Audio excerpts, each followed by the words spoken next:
মাসুদ কামালের বক্তব্য, যে একটা গ্রামে ধরেন একটা বড় বট গাছ আছে, সেই বট গাছের উপর একটা শকুন এসে বাসা বেঁধেছে।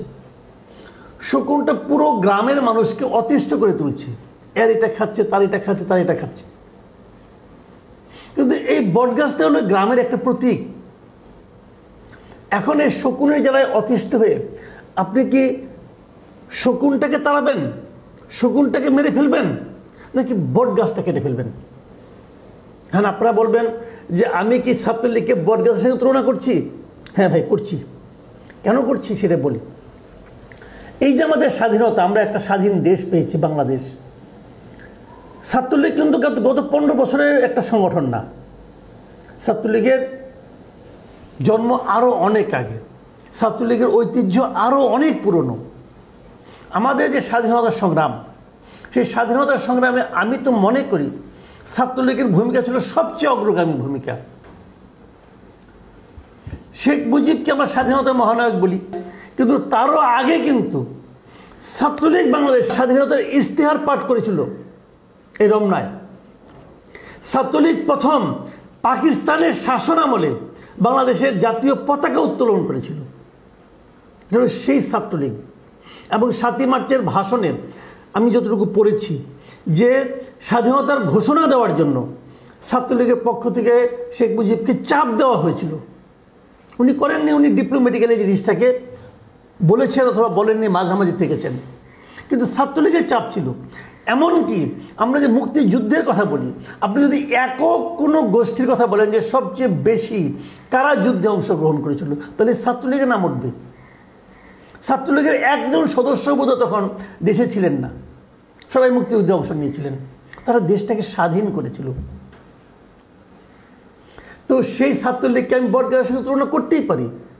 আর গত 15 বছরে যে ছাত্রলীগের নেতৃত্ব, তারা হলো ওই শকুনগুলো। আপনি শকুন মারেন ভাই, গাছটা উপড়ে ফেলেছেন কেন? আর গাছটা উপড়ে ফেলার চেষ্টা করছেন, পারবেন কি? এটা পারা যায় না। আপনি ভাবেন তো, ছাত্রলীগের বিপরীতে আমাদের স্বাধীনতা সংগ্রামের সময় জামাতে ইসলামের একটা ছাত্র সংগঠন ছিল, তাদের ভূমিকাটা কি ছিল? তাদের ভূমিকা কি আমাদের স্বাধীনতার পক্ষে ছিল? ছিল না। তারা তো আছে এখন। তাদের কি অতীতে কোনো রকম দুর্নাম নাই?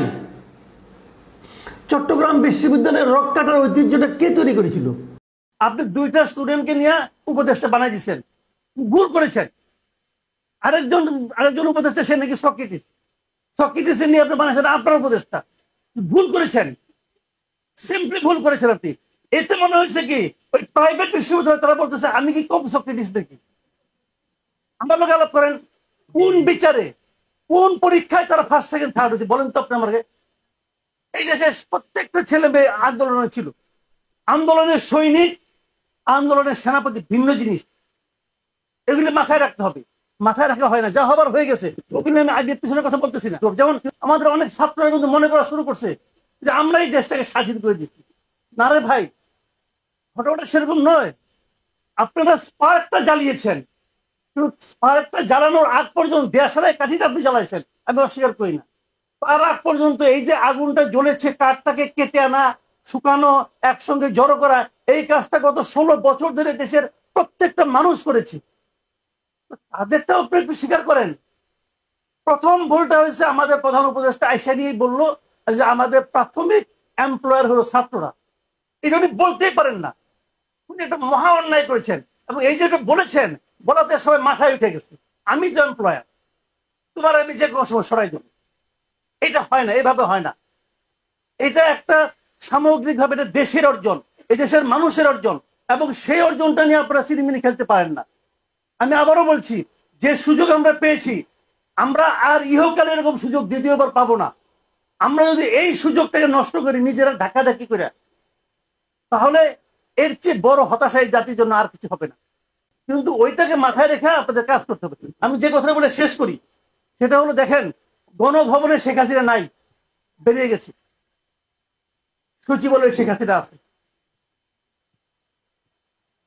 সচিবালয়ে শেখ হাসিনা আছে। গণভবনে শেখ হাসিনার অফিসে পিএমএতে যতগুলি ডিরেক্টর ছিল, ডিজি ছিলেন, যারা যারা ছিলেন, 2 থেকে 3 জন চেঞ্জ হয়েছে। বাদ বাকি সবাই এখানে বসে আছে, সচিবালয়ে সবাই তারাই বসে আছে। একটা স্বৈরাচারী সরকারের আমলা দিয়া একটা বিপ্লবী সরকার চলতে পারে না, পারে যে না তার সবচেয়ে বড় প্রমাণ হলো 71 আমরা দেখেছি। বঙ্গবন্ধুর নেতৃত্বে দেশ স্বাধীন হয়েছে, উনি এসে আপনি বলেন তো 71 সালে 15 ডিসেম্বর পর্যন্ত যে আমরা পাকিস্তানকে সার্ভ করেছি, 16 ডিসেম্বর তারা কি এমন হয়ে গেল যে তারা বাংলাদেশের পক্ষে চলে আসলো, এবং তার জন্য ফলাফলটা কি হয়েছে? 3.5 বছরের মাথায় ওনাকে সপরিবারে মরতে হয়েছে।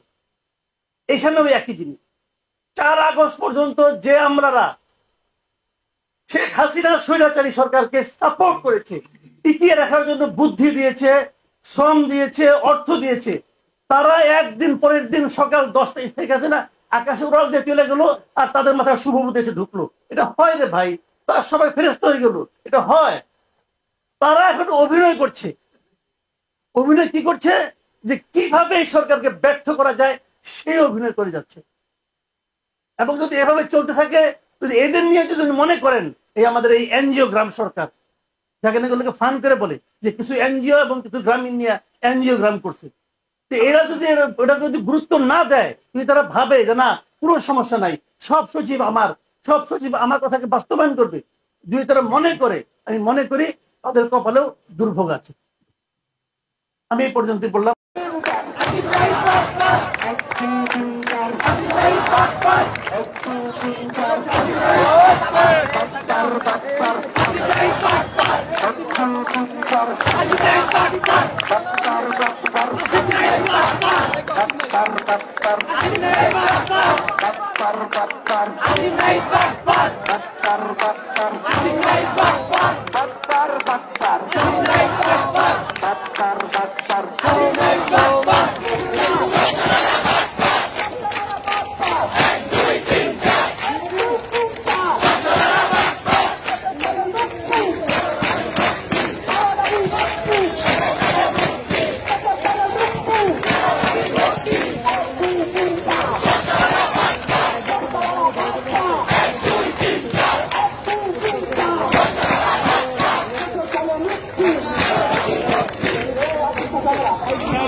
ধন্যবাদ সবাইকে।